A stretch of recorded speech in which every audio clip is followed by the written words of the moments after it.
The evening began like any other, with the soft glow of the living room lamp illuminating the photographs on the mantel.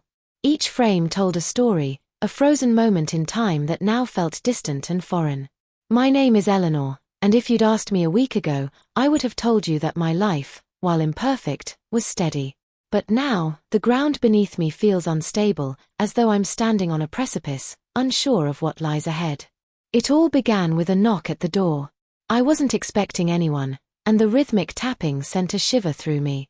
Pulling my cardigan tight, I opened the door to see my son Alex standing there, his face pale and his eyes clouded with something I couldn't quite place. "Mom," he said, his voice barely audible.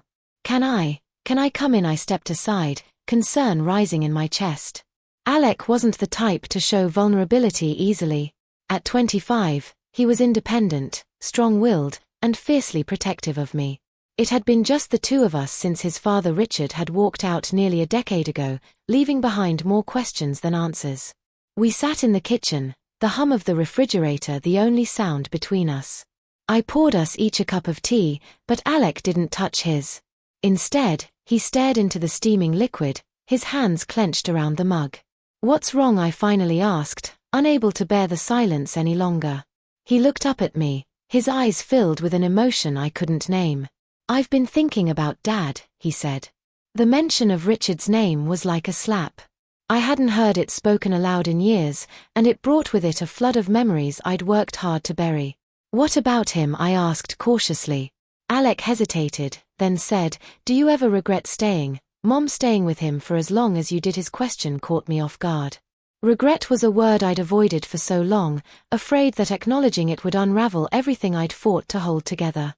But now, faced with Alec's earnest gaze, I felt compelled to answer honestly.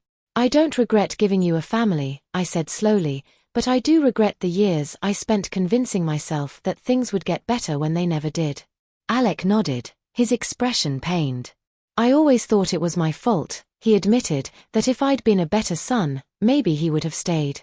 "No," I said firmly, reaching across the table to grasp his hand. "Richard's choices were his own. You were just a child, Alec. None of this was ever your fault."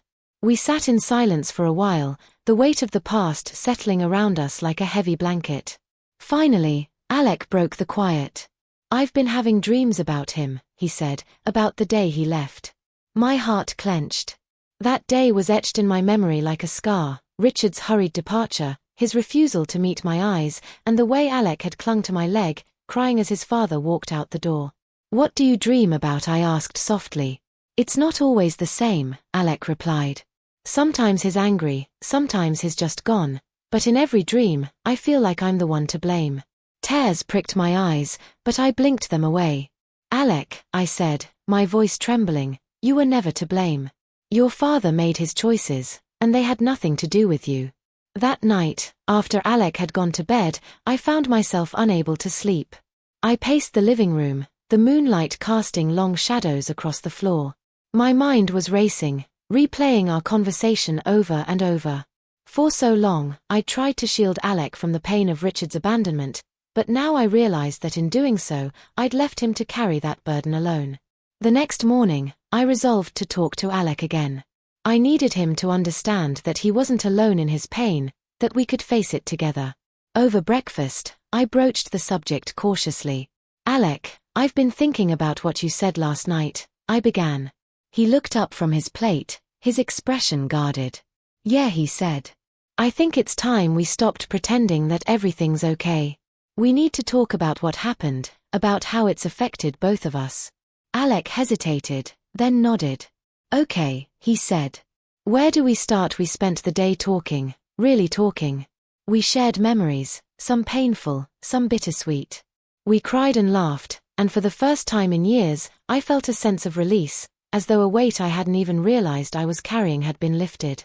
But as the sun began to set, a new tension crept into the room. Alec's gaze lingered on me, and I couldn't shake the feeling that there was something he wasn't saying. Finally, he broke the silence. "Mom, there's something else I need to tell you," he said, his voice barely above a whisper. My heart raced. "What is it?" I asked. Alec looked away, his jaw tightening. "I've been seeing someone," he said. Relief washed over me. but it was short-lived. The way he said it, the tension in his voice, told me there was more to the story. "Who is it?" I asked gently. He hesitated, then said, "It's someone I work with. Her name's Sarah, but there's a problem." "What kind of problem?" I asked. Alec sighed, running a hand through his hair. "She's married." The room seemed to tilt. I stared at Alec, struggling to process his words. "Alec, no," I said, my voice firm. "You can't do this. You know how much pain infidelity causes." "I know, Mom," he said, his voice cracking, "but it's not that simple. She's unhappy, and I care about her." I shook my head, tears welling up. "Alec, you deserve someone who can give you their whole heart, not someone who's tied to someone else." "I didn't plan for this to happen," he said, his voice rising. "I didn't ask for it, but now that it has, I can't just walk away." We argued late into the night, our voices echoing through the house. I begged him to reconsider, to think about the consequences, but Alec was stubborn, and I could see that his heart was already entangled. In the days that followed, our relationship grew strained. We spoke less, and when we did, it was clipped and tense. I felt like I was losing him, and it terrified me. One evening, as I sat alone in the living room, the weight of everything crashing down on me, Alec walked in. He sat down across from me, his expression somber. "Mom," he said, his voice soft. I ended it. Relief flooded through me, but it was tempered by the sadness in his eyes. "Are you okay?" I asked. He shook his head. "No, but I will be." That night, we talked for hours, and for the first time in weeks, I felt a glimmer of hope. Alec was hurting, but he was strong, and I knew he would get through this. As I watched him sleep on the couch, his face peaceful for the first time in days, I realized how much he'd grown. He wasn't a boy anymore. He was a man navigating the complexities of life the best he could. In the weeks that followed, Alec and I grew closer than ever. We faced our pain together, and in doing so, we found a new strength. Our bond was unshakable, forged through hardship and healing.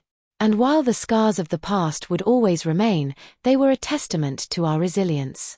Because in the end, it wasn't the pain that defined us, it was the love that saw us through.